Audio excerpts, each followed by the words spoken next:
Hey guys, I've been wanting to show you how I do my lettering, but I want to do it in a fun way. So I thought I'd make a piece as I do for my Etsy shop and show you each step. Let me know if you want to see anything else related to this topic. I hope this helps any of you bullet journalists out there, or just any of you who want to improve your handwriting and take a stab at brush lettering.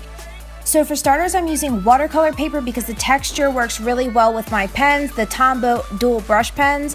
If you use regular paper, it'll mess up the tips, and I didn't know that at first. I learned it the hard way. So I'll link all the products down below. Highly recommend all of these products. I'm just showing you how I cut my paper to be 8 by 10, and that's the size that I use for all of my pieces. It's just easier that way. So I use a paper cutter. If you want to use scissors, if that's what you have at your house, then feel free to use that.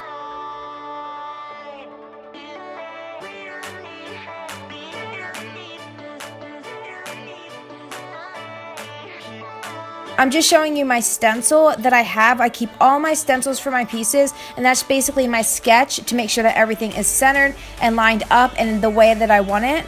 So I keep all of those in a binder, that way I can reach for them anytime that I make a sale and make sure that all the pieces are identical to each other and the customer gets what they asked for. So I'm showing you both tips of the Tombow dual brush pen. I'm using gold, green, and black for this piece, just 3 of my favorite colors. I like working with neutral earthy tones.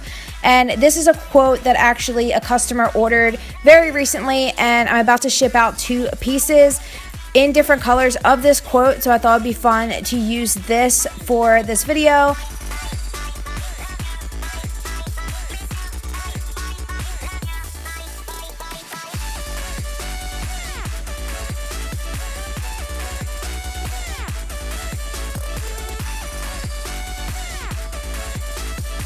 I'm darkening all the downstrokes, and you want to angle your pen so that it does that on its own. If you hold the pen on its side and use the brush tip, then it will be thicker on the downstrokes, and you just add very light pressure for the upstrokes, and that's how you get that look. But because I'm writing so large, I wanted to actually double the thickness in the downstrokes, so that's why you see me going back and touching up a lot. But I don't have to do that if I'm writing like normal letters, normal size, so it's up to you. I really like to improvise and make sure that the pieces look good depending on the style and the size. So I just play with it as I go, and I have different fonts that I use depending on the letters and the words and just other factors. I also really like using the fine tip for certain parts of the piece and then the brush tip for others. So I really like the idea of mixing fonts, especially mixing 2 fonts. I'm always making sure that the stencil underneath this paper is lined up. That's why you see me adjusting that quite a bit. This light pad does work pretty well, but you can't see through it 100%,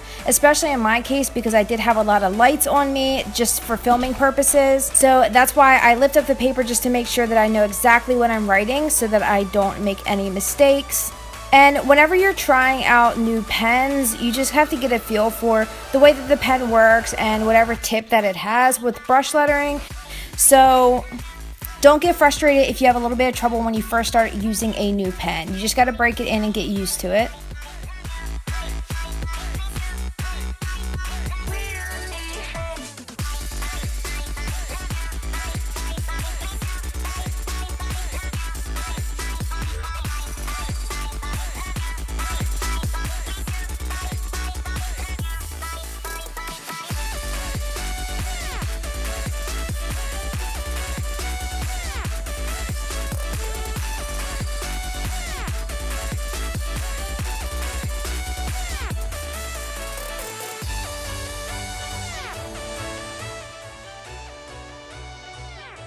I just think that little details like that, little detailed designs, as simple as they are, just really pull a piece together. Once again, I'm doubling the length of all the downstrokes. I just think it looks a lot better that way. But feel free to skip that step if you recreate this piece, which feel free to do, by the way. And if you do, please tag me in a photo of it. I would love to see it.